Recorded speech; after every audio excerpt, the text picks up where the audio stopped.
šiek tiek pasidomėję, bet galbūt yra kas ir nežino kaip. Tai gal galėtume trumpai papasakoti apie save. Mano vardas Kristijonas yra. Man yra 27 metai. Atrodo, buvo šiek tiek vyresnis arba jaunesnis. Kas aš esu? Aš nežinau tiksliai dar. Manau, kad dar 27 metai dar ne tas amžius, kai tiksliai gali išsiaiškinti, kas iš tikrųjų tu esi. Gal tai skamba kiek ir negerai, nes čia mane pakvietėt papasakot, kas yra gerai, kaip reikia planuoti laiką ir taip toliau, bet bijau, kad ne visus dalykus dar esu išmokęs. Iš tikrųjų labai nedaug dar dalykų žinau. Ir kuo toliau gyveni, tuo labiau supranti, kad to mažiau žinai. Tai gal tas kartais liūdna, bet iš tos pusės ir skatina tobulėti ir domėtis visokiausiais naujais dalykais, taip kad nausėdė. O ta pagrindinė informacija, bent jau trumpai. Iš kur kilot, ką darot? Gerai. Įsivaizduotume. Taip, aš esu grynas Vilnietis iš Vilniaus, iš Krasnūkos, Raudonosios armijos prospekto. Ten gyvenau nuo 7 metų. Prieš tai gyvenau, vadinosi, Putnos gatvė, tai yra Apkasų gatvė prie Šiaurės miestelio. Ir įdomiausias atsiminimas iš tos vietos tai buvo toks, kad sausio 13 Šiaurės miestelio išvažinėjo tankai ir aš buvau mažiukas, man buvo 3 metai. Ir sakau, mano, kas čia per triukšmas, kodėl čia dabar taip garsiai kažkas tai darosi, sako, nieko, nesiaudink, čia traktoriai važiuoja. Ir po to tik tai po kiek tai laiko supranti, kad tie traktoriai buvo tankai. Taip, mokiausi aš normaliai, turbūt kaip ir jūs visi, nuo 7 metų viduriniai mokykloje. Paskui perėjau į kitą mokyklą, dėl to, kad anoji nebuvo tokia gera, kokį ir nepatenkino mano tėvelių lūkesčių, turbūt. Kai atėjau į naują mokyklą, viskas truputį gal apsivertė aukštyn kojom, nes mokinausi prastesnėje mokykloje, atėjęs į naują, sužinojau, kas yra istorijos šaltinis, ko nežinojau prieš tai. Visiems gal tai įprasta buvo, bet mano mokykla galbūt nebuvo tokia gera, kad aiškintų man, kas yra istorinis šaltinis. Mokinausi mokykloje, baigiau mokykloje, įstojau į universitetą, į ISM vadybos ir ekonomikos universitetą. Labai džiaugiuosi, kad jį baigiau, nes manau, kad tai yra geriausia verslo mokykla iš tikrųjų Lietuvoje, kokia yra. Nors apskritai lygis ekonomikos ir verslo srityje Lietuvoje nėra labai aukštas, manau. Baigiau universitetą. Universiteto metu dar vyko visokiausių įdomiausių dalykų, apie kuriuos galėsim gal to papasakosiu. Tada visą tą laiką dar kol mokiausi universitete, buvau įsiliejęs į tam tikrus darbus. Galiu papasakoti iš tikrųjų? Papasakoti. Aha, nu gerai. Tai pirmiausia, toks įdomus dalykas nutiko man antrais studijų metais. Mes su tokia grupe studentų išvažiavome į Turkiją. Turkija visiems žinoma kaip Antalija yra, aišku, bet mes nuvažiavom į Istambulą ir Ankarą. Ir mes važiavom ten su ekonominiu projektu, iš tikrųjų pabandyti išsiaiškinti, ar reikia Turkijai įstoti Europos Sąjungą, ar reikia jiems apskritai euro ir visos šitos euro vakarizacijos būtent Turkijai, kur yra, na, vis tiek, sakykime, šiek tiek ir rytų šalis, turi savo tradicijas, galų galiai islamas yra šiek tiek tas prieskonis, kuris priduoda tai tautai ir kultūrai savotiškumo. Nu ir kągi, savaitę laiko mes Ankaroj buvom ir Ankaroj mus netgi priėmė Centrinio banko darbuotojai, kas buvo labai efektinga ir įspūdinga tuo metu. Negalėjau patikėti, kad tokį lygį galima pasiekti čia ir tiesiog mūsų ten labai rūpinosi ir buvo labai įdomus vizitas. Tada išvažiavome į Istambulą, turėjome 2 dienas tokio laisvo poilsio ten būdu.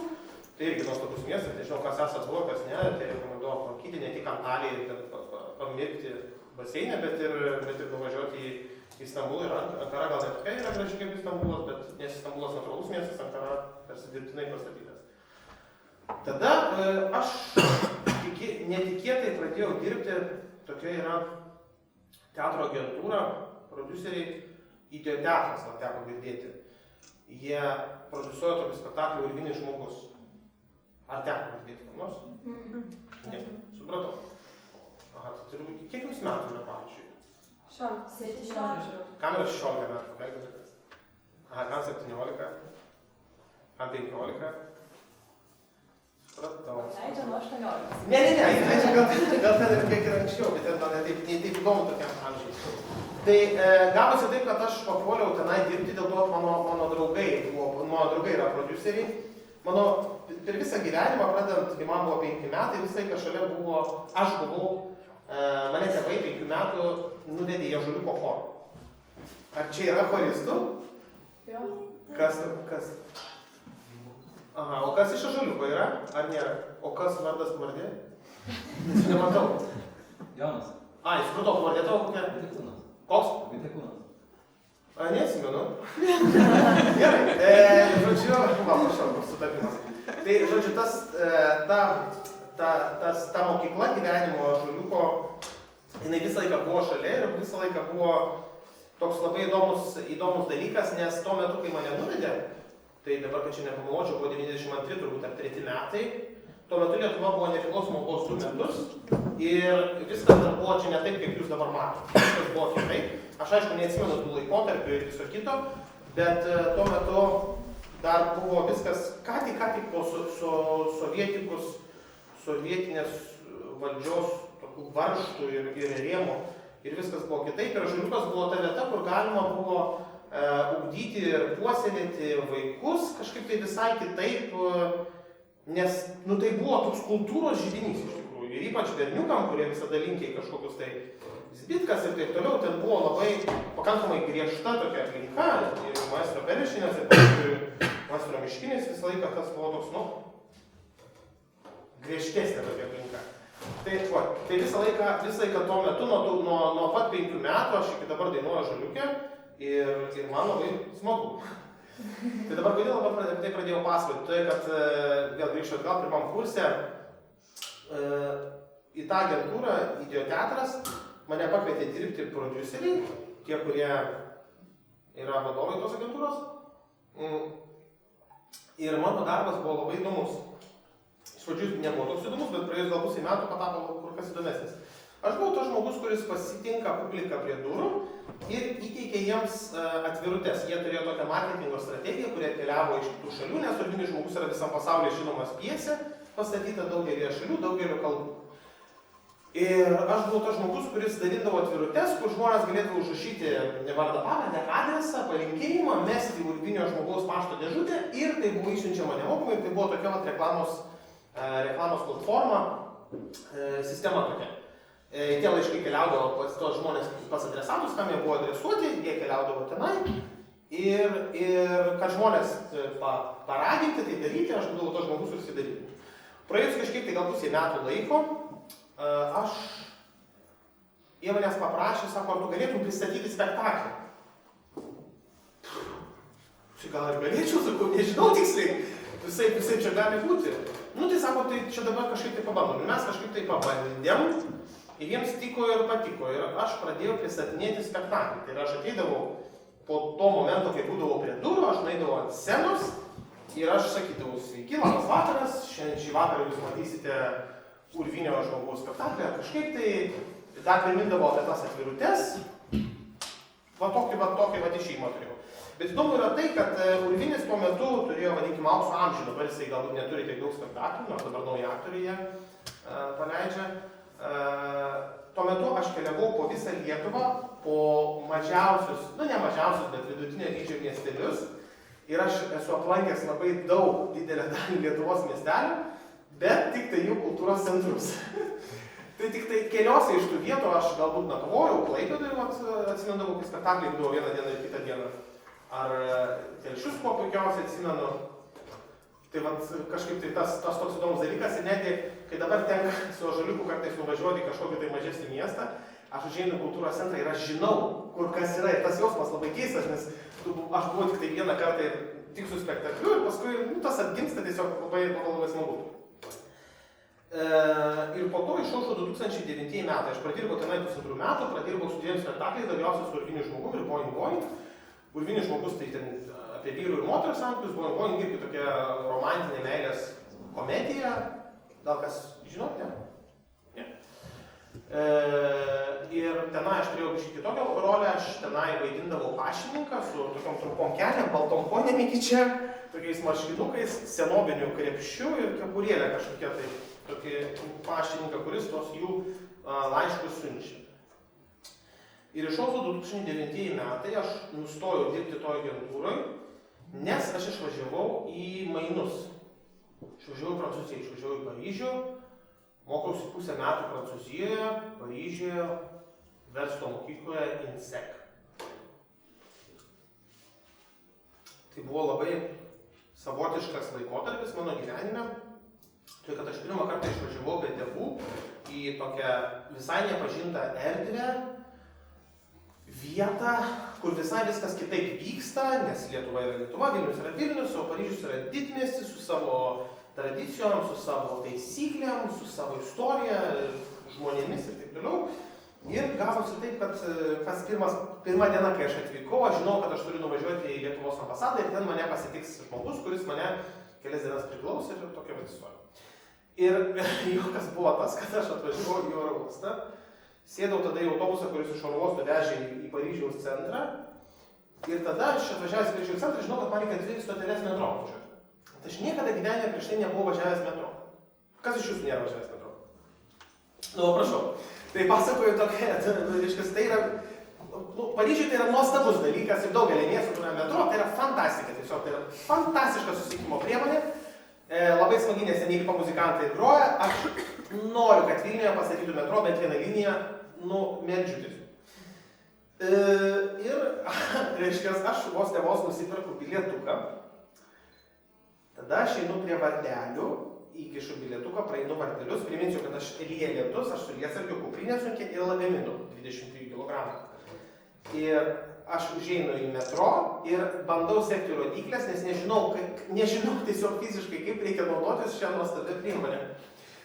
Kol finale aš praeinu dar vienus vartelius ir tai yra jau vartelį į išėjimą vėl į gatvę. Žodžiu, taip aš sunaudojau tą bilietuką, aš nusispjoviau, žiauriai supykau ir galvoju, nieko, aš daeisiu tas 2 stoteles, tai yra apie kilometras kelio, aš nueisiu jas pėsčiomis, tai kilometras gal 800 metrų. Ir aš nuėjau pėsčiomis, visas piktas, užpykęs, šlapęs, to lietsargiu viskas, ir man buvo tiesiog, Bet aš nuėjau ir žinokit, tas jausmas, kai tu užsienyje pamatai Lietuvos vėliavą, žinokit, kažkas čia pasidaro. Negali suvaldyti to jausmo, negali žodžiais paaiškinti. Žinot, žingsnis net paslapti. Aš pamiršau, kad aš turiu tą lagaminą, keliasdešimties kilogramų, kad lyja lietus, kad aš ką tik skridau, 3 valandas, metro įsėdau ir išėjau ir aš pamačiau, man tiesiog aš pasijuto kaip namie. Ir aš užeinu į ambasadą, labas vakaras, nepažįstat laikrodžio? Ir aš užeinu ir mane pasitinka, sako man labas, ir tai buvo taip malonu, taip gera, turbūt po viso to lietaus ir po visko tai buvo tiesiog, rojus. Aš susitikau su to moterim, kuri man paskui labai stipriai padėjo ir ačiū Violetai, tai yra, tiesiog motina Teresė, net ir dabar, kai aš buvau, aš ką tik grįžau iš Prancūzijos užvakar, tai irgi pas ją dar vieną naktį nakvojau, nes mūsų puikūs santykiai ir tai sakė, jau tu tik tai nesugalvok į viešbutį nakvoti. Tai ir viskas ten prasidėjo ir aš į universitetą išėjau, pradėjau mokytis tenai, ten buvo sunkesnės paskaitos negu Lietuvoje, ne dėl to tai buvo anglų kalba, nes mes jau ISM turėjom nemažai paskaitų anglų kalba, bet tai buvo įdomu, tai buvo iššūkis, kaip čia pasakyti, angliškai challenge, nežinau kaip lietuviškai, kaip tarsi iššūkis, tai buvo iššūkis, nes tai buvo sunkiau, buvo kitaip vėlgi, buvo tarptautinė aplinka, nes mes buvom ne kartu su prancūzais studentais, o su tarptautiniais studentais.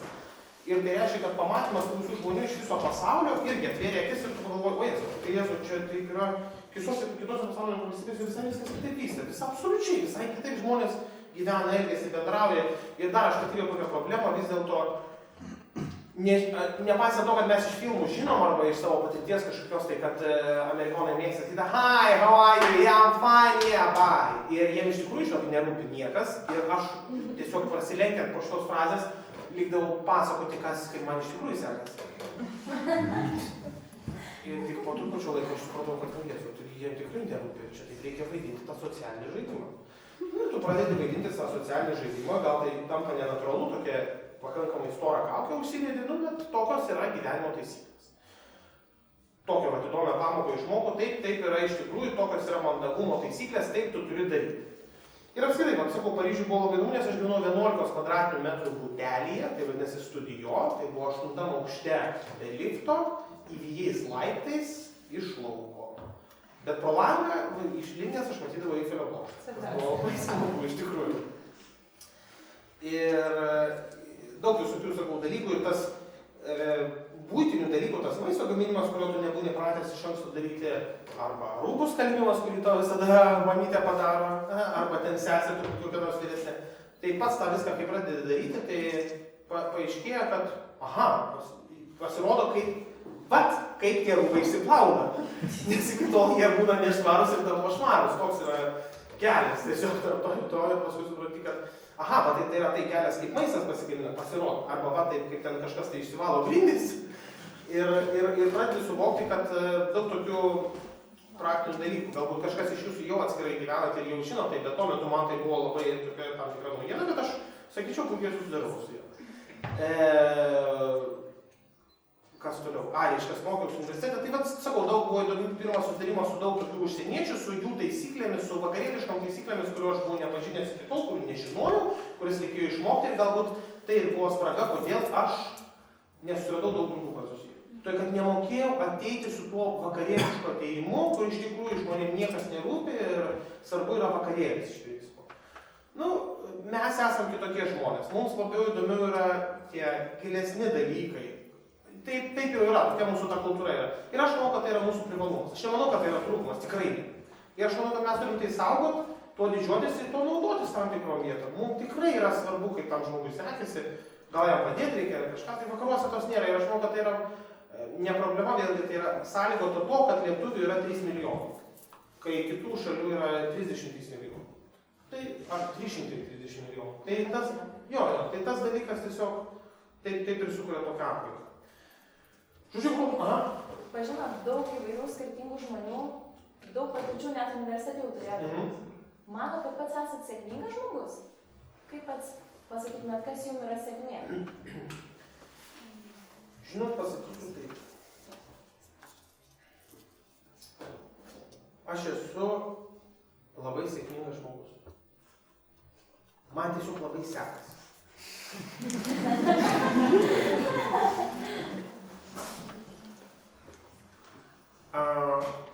Iš vienos pusės tas sėkmės reikia pamatyti.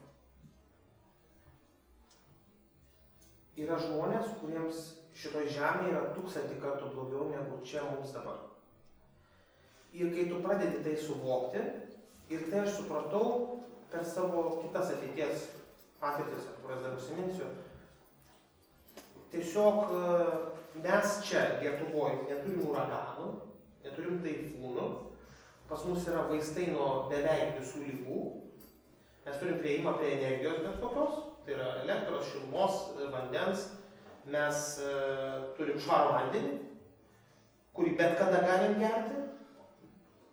Pas mus oras nėra užterštas kaip nesvietiškam, milžiniškam Mechiko mieste Naujajam Delyje. Mes turim begalę dalykų, kurių nepastebim. Ir dėl to aš suprantu, kad be viso to aš apskritai jaučiu, kad sėkmė yra toks labai keistas dalykas. Žinot, mane kažkada tai man tokį posakį gražų visai išgirdau, kas yra sėkmė. Tai yra laikotarpis tarp 2 nesėkmių. Kas yra nesėkmė, tai yra laikotarpis tarp 2 sėkmių. Tai gyvenime niekada nebus tik tai taip, arba tik tai taip, arba tik tai taip. Čia taip pat parašiau, tik tai taip, arba tik tai taip. Jums kad matytumėt iš to pusės. Visą gyvenimą vyksta iš to pusės, va taip parodo jie. Sinusas arba kosinusas. Visą laiką taip. Pakilimai nuosmukiai kažkokie, tai pakilimai nuosmukiai, kažkas tai labai liūdna, bet čia pat ateina kažkokios geros žinios. Ir reikia tai pastebėti ir tuo didžiuotis. Žinot ką, jūs kai vaikštot Vilniuje gatvėmis, ar jūs pakeliat akis? Ar jūs matėt, kokie yra stogai Vilniaus gatvėje, pavyzdžiui, Gedimino prospekte, Pylimo gatvėje į tą pusę nuo reformatų į aną pusę, nuo Cvirkos. Tai yra tokie nuostabūs dalykai ir aš visada visiems linkiu pasistengti pamatyti grožį mažuose dalykuose. Net ir tai šitas susitikimas čia ir dabar yra nuostabu tai, kad mes čia turim vertybę, šitą galimybę čia kartu bendrauti. Nu, aš iš tikrųjų čia kalbu. Tai aš manau, kad sėkmė yra toks dalykas, kurį reikia pastebėti ir tie žmonės, žinot, yra dvi rūšių žmonės, kurie yra per 70 metų, per 65. Tai yra pensininkai ir senjorai. Žinot, koks yra skirtumas tarp šitų žmonių? Koks? Ne. Ai, nežinau. Tai aš galiu pasakyti. Senjorai tai yra žmonės, kurie vaikšto šeštadienį, sekmadienį arba visom savaitės dienom, nes jie nedirba po Vilnių, mėgaujasi jo teikiamais architektūriniais malonumais, kalbasi su savo bendramžiais, su savo anūkais, su savo šeima, giminėms, su savo draugėmis, draugais, vaikšto kartais nueina į teatrą, kartais nueina į koncertą, Bernardinų sode vaikšto, galbūt turi šuniuką, mėgsta išgerti kavutės, sėdi Lukiškių parke. Ir žinot, kas yra pensininkai? Pensiniai tie, kurie sako, kad kubilius yra bjaurybė, kad pensijos yra mažas, kad mums reikia prie Ruso buvo geriau, kad SGD terminalas yra baisus dalykas, nes jisai suės mus, kad Andrius Užkalnis yra bjaurus žmogus ir iš vis reikėtų ištremti 300 000 kilometrų už žemės. Ir viskas čia yra blogai, baisu ir prie Ruso buvo geriau, dar kartelį pasakysiu. Ir iš vis, kaip tai gali būti baisu. Dar būna neretai, kad tie pensininkai, reiškia, toks paveikslas tų dviejų pusių. Dabar aiškiau jau, kas yra senjorai ir pensininkai. Tai aš neturiu nieko prieš vyresnio amžiaus žmonės, bet tiesiog, kuomet jie amžinai burba, kad viskas yra blogai, tai aš galvoju, ką tu padarai, kad čia būtų geriau. Tai savo šito burbėjimu tu čia prisidedi prie gerovės. Aš neįsiu balsuoti, aš čia niekas nepasikeisiu. Tai von tada, va čia yra duris iš šitos valstybės, prašom išeiti. Mano yra toks požiūris, aš žinot, tam tikrose valstybėse viena iš jų yra Argentina, balsavimas yra privalomas ir jei jis yra nebalsuoji, tu gauni baudą kažkokią tai, nuobaudą. Žinot, aš kartais manau, kad tai yra teisinga. Jeigu tu nerandi ant balsavimo lapo, už ką balsuoti, tu paimi ir sugadini biuletenį arba įmeti jį tuščiai, jeigu pasitiki savo rinkimų komisiją. Jeigu ne, tu paimi jį sugadini. Ir tai yra sugadintas biuletenis. Bet tu atėjai ir išreiški savo nuomonę. Tai yra, aš nepasitikiu nei šitais politikais, nei šitais. Aš į tokių biuletenį. Tai va, aš noriu visada pozityviai išveikti, visada linkiu visiems. Padėkit vieni kitiems, kad kažkas tai negali padaryti to. Galbūt jūs turite tą galimybę kažką tai pakeisti, kažką tai padaryti. Tai, va, čia nutolau nuo sėkmės, aš labai toliau. Bet jeigu teisingai supratom, tai jūsų sėkmės receptas būtų pastebėtas, nes yra gerai padėti vieni kitiems, ar ne? Šiaip tai, iš tikrųjų, tai taip. Nepatingėkit padėti vieni kitiems, žinot, šią vasarą išmokau tokį fainą terminą, pasivarginkit. Pasivarginkit padėti vieni kitiems. Pasivarginkit pasistengti, pasivarginkit pakelti šiukšlę vidury gatvės. Jūs neįsivaizduojat, koks keistas jausmas užplūsta vidury gatvės pakelti šiukšlę ir jie išmes iš šiukšlių dėžę. Tai yra taip keista ir tai yra taip neįprasta, bet žinot, kai padarai pirmą kartą, tai tampa natūralu. O beje visai, tikrai sakau, o beje visai nesenai, kaip jau senokai, kokie metai laiko taikau tokią praktiką, jeigu pamatau užsieniečių su žemėlapį vidury gatvės, būtinai prieinu prie jų ir paklausiu, may I help you? Ir kai kurie, aišku, išsikasta ir galvoja, kad aš čia pulsiu pinigų prašyti, ir dar kažko tai, natūralu tai yra, bet kai kurie labai maloniai sutinka tą pagalbą. Ir aš tiesiog šitą patirtis atėjau būtent iš Paryžiaus, kuomet aš stovėjau pasimetęs su žemėlapiu rankos ir manęs priėjo kunigas, kaip dabar atsimenu. Ir jis angliškai manęs paklausė, ar galiu tau padėti. Ir tuo metu ta pagalba buvo tiesiog labai šilta, labai smagi, labai reikalinga tuo metu. Tai tiem žmonėm, kurie pasiklydė mieste, jiems tikrai galbūt reikia pagalbos, nes jis skuba į savo traukinį, lėktuvą, autobusą. Tai apie sėkmę, kaip ir supratom jūsų poziciją, o ar sutinkat su šio vakaro jums priskirtu tokiu statusu lyderis? Gal lyderis irgi yra tas žmogus, kuris pastebi mažus dalykus, padeda tam, ko kiti nepastebėtų? Žinot, lyderiai yra dviejų rūšių. Vieni yra paskirti, kiti yra natūralūs. Tai tas užrašas paskiria mane būti lyderiu, nes šiandien aš sėdžiu prieš jūs. Manau, kad kur kas geriau yra būti natūraliu lyderiu, tai yra to, kuris komandui natūraliai išauga, natūraliai gimsta, jis yra tikresnis negu kad paskirtas lyderis. Mano tokia nuomonė, kuomet aš kažkada dalyvau kažkokiuose mokymuose apie lyderystę, ten ir buvo pasakyta būtent, kad ir yra skirtingi lyderių tipai. Vienas nuo pačio kraštutiniausio, kuris yra tironas ir kuris labai aiškiai nurodinėja ir tik taip ir ne kitaip daryti, iki kitos, kuris prancūzišką terminų tas laissez-faire, tai yra leiskite veikti, let it be.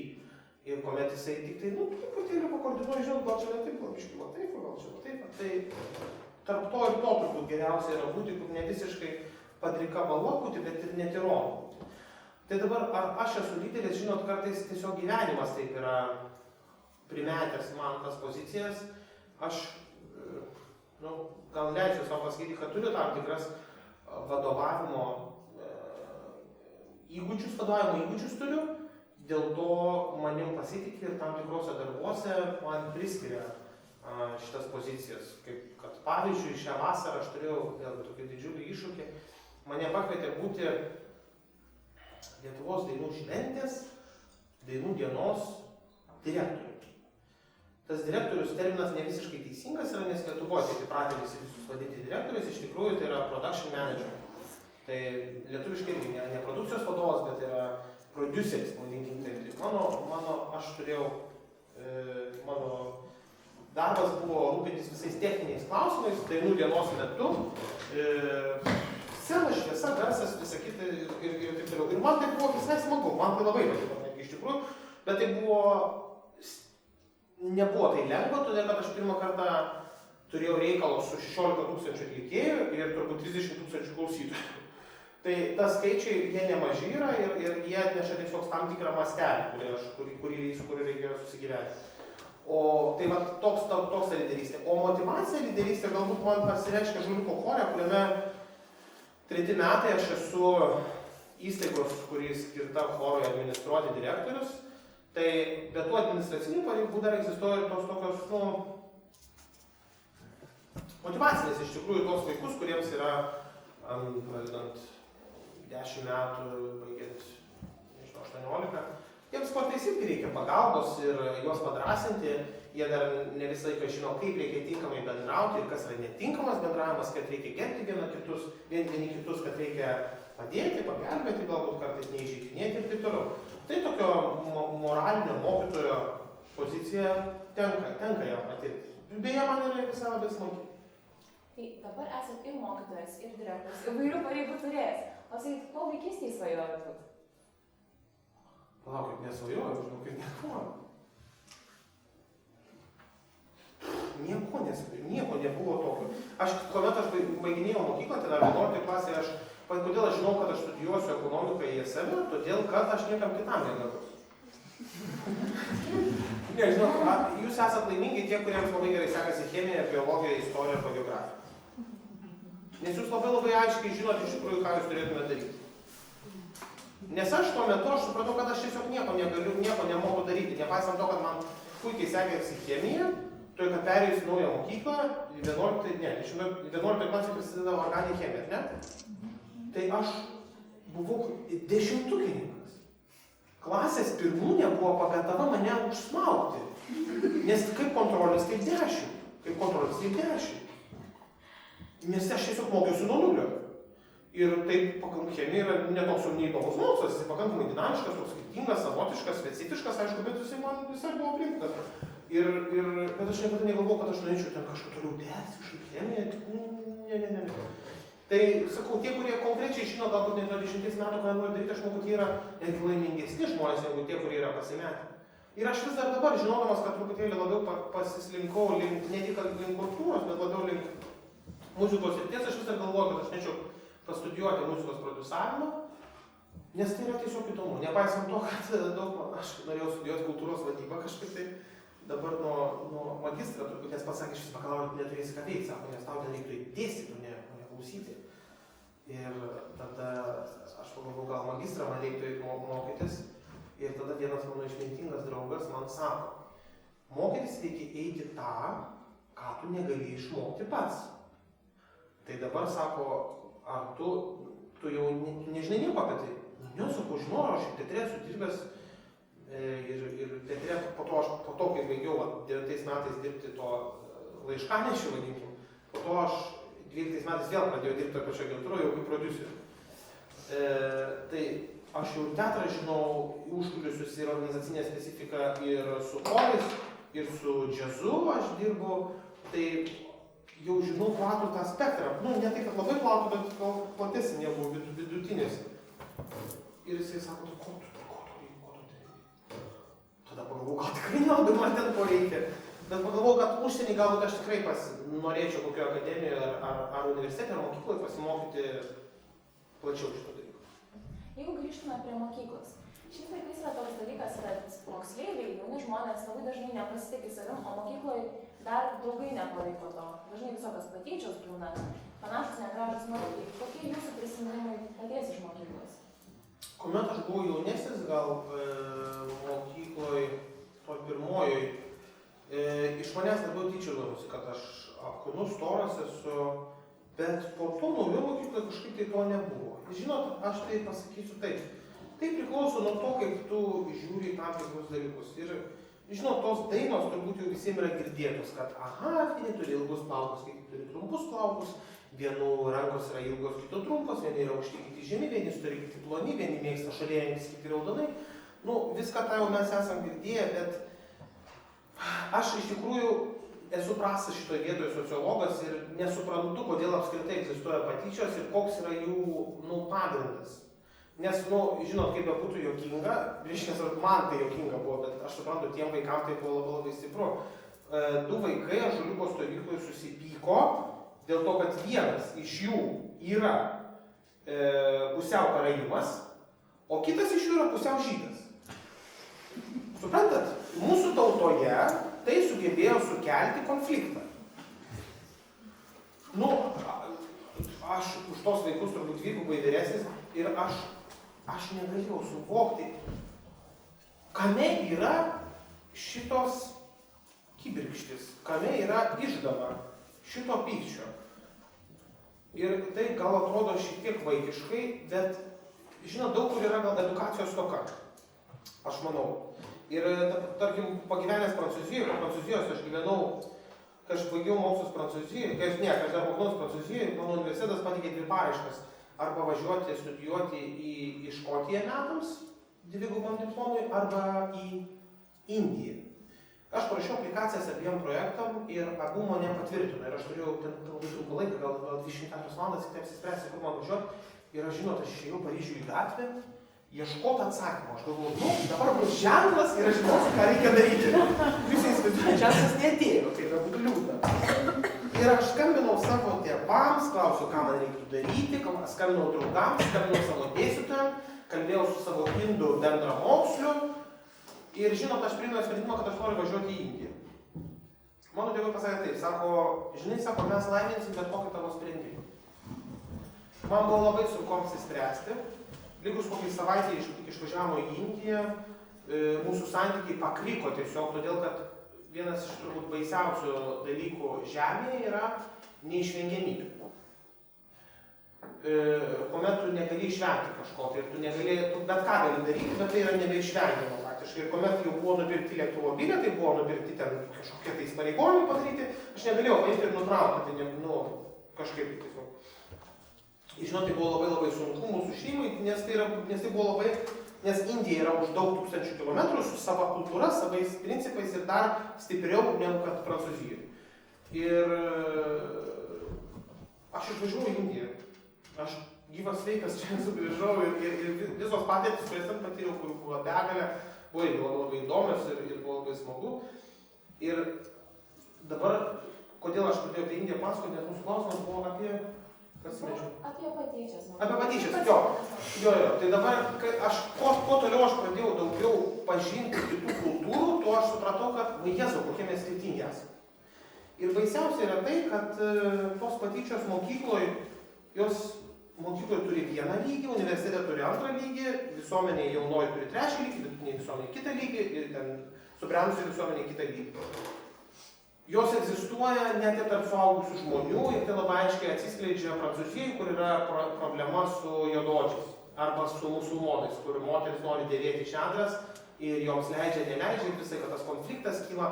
Ir tai yra tam tikra prasme patyčia, tik tai aukštesniam lygiai. Ir man yra keista.